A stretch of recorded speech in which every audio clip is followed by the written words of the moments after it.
जय Hind to all of you. आज जो हमारा टॉपिक है वो हम पढ़ने वाले हैं कि जो अभी ग्रेट निकोबार है उसमें जो हमारी गवर्नमेंट है उसने क्या क्या 75,000 करोड़ रुपए का प्लान किया है उसको डेवलप करने के लिए।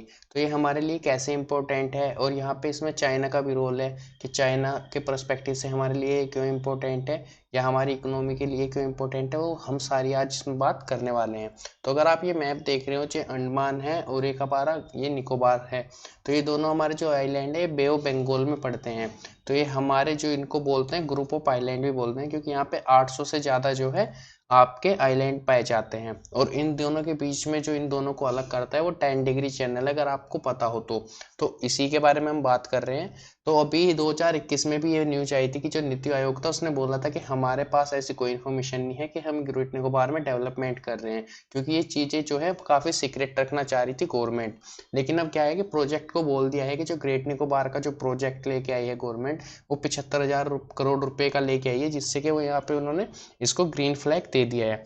तो अगर आप देखते हैं कि अब ये न्यूज है क्या, जो हमारी सेंट्रल गवर्नमेंट है, खासकर तो जो मिनिस्ट्री ऑफ इन्वायरमेंट है, उसने ये क्लियर कर दिया है कि ये जो प्रोजेक्ट है हमने अप्रूवल इसको कर दिया है अब।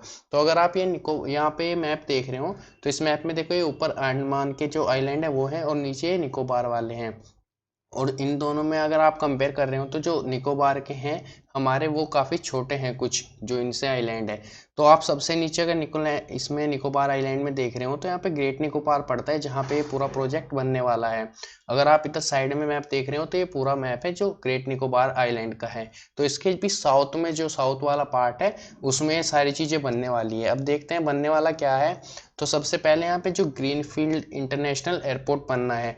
सेकंड, यहाँ पे इंटरनेशनल कंटेनर ट्रांसशिपमेंट टर्मिनल बनने वाला है, इसके बारे में भी आगे बात करेंगे। और साथ साथ में अगर देखो इतनी चीज़ें बननी है तो यहाँ पे टाउनशिप भी बननी जरूरी है जहाँ पे लोग रहेंगे। उसके साथ ही क्या है कि यहाँ पे एक पावर प्लांट भी बनेगा। और ये जो पूरा प्रोजेक्ट है वो 16,610 हेक्टेयर में बनेगा, जो इनकी मतलब पूरे एरिया में बनना है। अब फिर इसमें देखो एक इन्वायरमेंट मिनिस्टर ही है, तो उसमें एक कमेटी बनती है, एक्सपर्ट अप्रेजल कमेटी, जो कि उसने भी इस प्रोजेक्ट को अप्रूवल कर दिया है अब। और तो आप देख रहे हो, ये मैप देख रहे हो, यहाँ पे आप अच्छे से समझ पाओगे। जो यहाँ पे नंबर 1 है इस पे आपका पोर्ट बनेगा, नंबर 2 पे एयरपोर्ट, नंबर 3 जो जगह है यहाँ पे टाउनशिप, और नंबर 4 पे आपका पावर प्लांट बनने वाला है इसमें। अब यहाँ पे क्या है कि काफ़ी चीज़ें डिस्ट्रैक्शन भी होगी अगर इतना कुछ यहाँ पे बनेगा, तो उसके बारे में बात कर लेते हैं। जैसे कि यहाँ पे क्या था कि 1989 में जो आपका ग्रेट निकोबार है, इसको एक बायोस्फीयर रिजर्व बोल दिया गया था। और जो हमारी यूनेस्को है, यूनेस्को ने क्या था इसको मैन एंड बायोस्फीयर प्रोग्राम में 2013 में भी ऐड कर लिया था।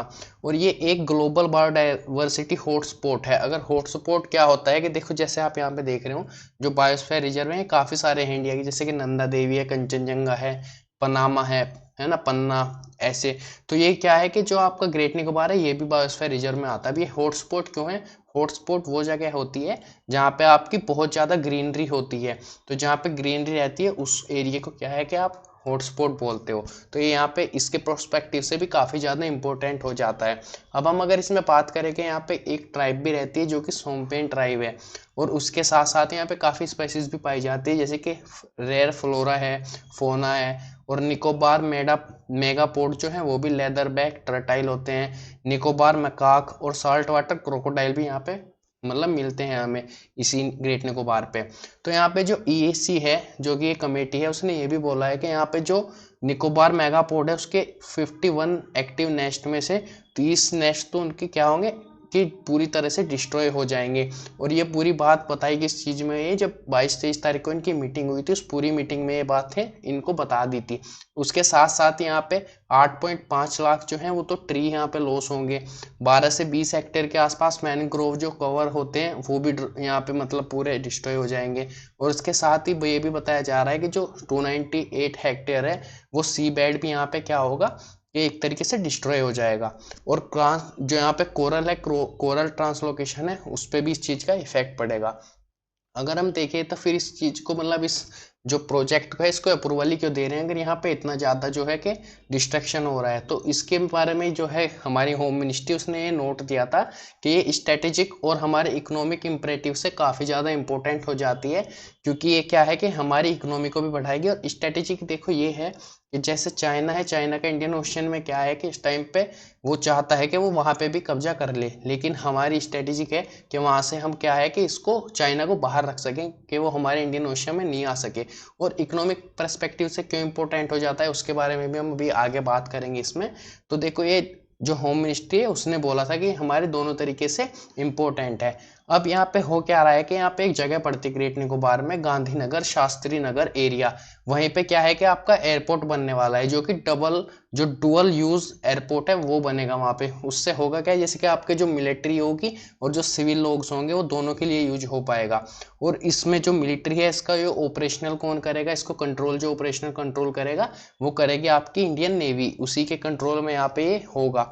अब अगर आप देखो तो जो ये एयरपोर्ट बना रहे हैं इसमें ये भी बोला गया है कि जैसे कि इसको इस तरीके से हम बनाएंगे कि इसमें एक दिन में अगर 4000 पैसेंजर, सॉरी 1 घंटे में अगर 4000 पैसेंजर आ रहे हैं तो उन सबको हैंडल कर सके, तो ऐसा इनको बनाएंगे। इसके साथ साथ ही हमारी जो नेशनल सिक्योरिटी है, जो ऑनगोइंग कंसोलिडेशन है, उन सबको ध्यान रखते हुए जो इंडियन ओशन में मिलिट्री और इकोनॉमिक इम्पैक्ट है उसको भी हम इसमें यहाँ पे साथ ही साथ में ध्यान रखेंगे।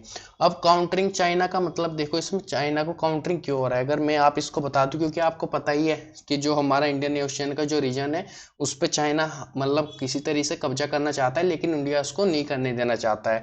तो इस पर्सपेक्टिव से गवर्नमेंट है जो हमारी वो बोल रही है कि ये हमारा यहाँ पे बहुत ज़्यादा इंपॉर्टेंट हो जाता है कि जो अंडमान और निकोबार आइलैंड है कि वहाँ पे डेवलपमेंट कर सके, हम अपनी स्ट्रेंथिंग को बढ़ा सके वहाँ पे। तो ये इंपॉर्टेंट क्यों है कि देखो अगर आप ये मैप देख रहे हो, यहाँ पे होता क्या है कि जो यूरोप है, यूरोप से स्वेज कैनाल से होते हुए क्या होता है कि यहाँ पे शिप्स आते हैं और वो कोलंबो रुक जाते हैं। अगर उनको सिंगापुर जाना है तो वो यहाँ पे कोलंबो रुक के थोड़ा रेस्ट करके तब जाते हैं, अगर उनको फ्यूल व्यूल चाहिए होता तो लेके। लेकिन अब अगर हम यहाँ पे क्या है कि अपना हमारा इधर बे ऑफ बंगाल में पड़ता है जो ग्रेट निकोबार, अगर वहाँ पे पोर्ट बना देते हैं तो वो हमारे लिए इंपॉर्टेंट हो जाएगा, क्योंकि वो कोलंबो से होते हुए फिर हमारे पोर्ट से होते हुए निकलेंगे तो वो हमारे पोर्ट पे भी रुक सकते हैं, जिससे कि हमारा जो है कि ट्रेड जो है वो भी काफ़ी बढ़ जाएगा, हमारे इकोनॉमिक तरीके से काफ़ी ज़्यादा वो इम्पोर्टेंट हो जाएगा। और ये जो आपका हमारा जो पोर्ट बनेगा वो कोलंबो और सिंगापुर दोनों के बिल्कुल मिडिल में होगा। तो इसमें यही बोला जा रहा है कि मतलब जो कोलंबो है कि उसको लेके काफ़ी अपॉर्चुनिटी आ जाएगी हमें, अगर हम अब यहाँ पे अपना पोर्ट बना देते हैं हमारे इकोनॉमिक को लेके, क्योंकि इसकी लोकेशन भी ऐसी जगह पे होगी जहाँ पे हमें काफ़ी न्यू जॉब्स भी मिल सकती है काफ़ी लोगों को इसमें, तो उसका भी फ़ायदा मिलेगा इस चीज़ पे।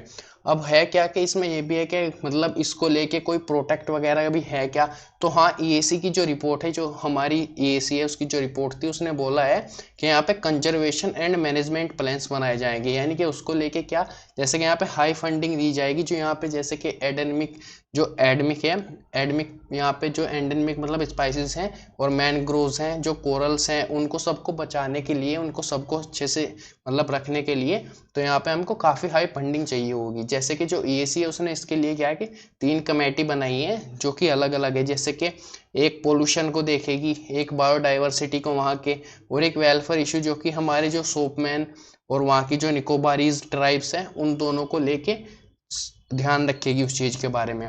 तो अब देखना यही है कि इसमें क्या क्या चेंज प्रॉब्लम आ सकती है, क्या क्या चैलेंजेस आ सकते हैं, क्योंकि अभी काफ़ी टाइम लगेगा इसको बनने में सबको, क्योंकि वहाँ पे काफ़ी ज़्यादा जो एनवायरनमेंट है उसको भी इफेक्ट पड़ेगा। तो देखना यही है कि अब इसमें होता क्या है पूरी, मतलब इस सिस्टम में जब इनकी ये प्रोसेस स्टार्ट होगी तो वो पूरा देखेंगे। अब एक ये क्वेश्चन है, इसका जो आप आंसर है मेरे को कमेंट बॉक्स में लिख के देना, क्योंकि उसी पे हम मतलब वहाँ पे मैं आप सबके आंसर चेक करता हूँ। और जो हमारी ये पीडीएफ है वो आपको मिलेगी हमारे टेलीग्राम ग्रुप पे, जिसका जो लिंक है वो हमारे डिस्क्रिप्शन में मिल जाएगा आपको, जो यूट्यूब का डिस्क्रिप्शन है, और वहीं से आप उसको ज्वाइन कर लेना। वहीं पे सारी पीडीएफ वगैरह जितने भी अपडेट होते हैं वो सब उसी में मिल जाते हैं। तो आपको आई होप ये समझ में आ गई होगी पूरी न्यूज़ की, प्रोजेक्ट था क्या और पूरी न्यूज़ क्या आती। तो अगर वीडियो पसंद आई हो तो इसको लाइक करना, शेयर करना, और जो चैनल पर नए होंगे वो सब्सक्राइब भी कर लेना। Thank you so much.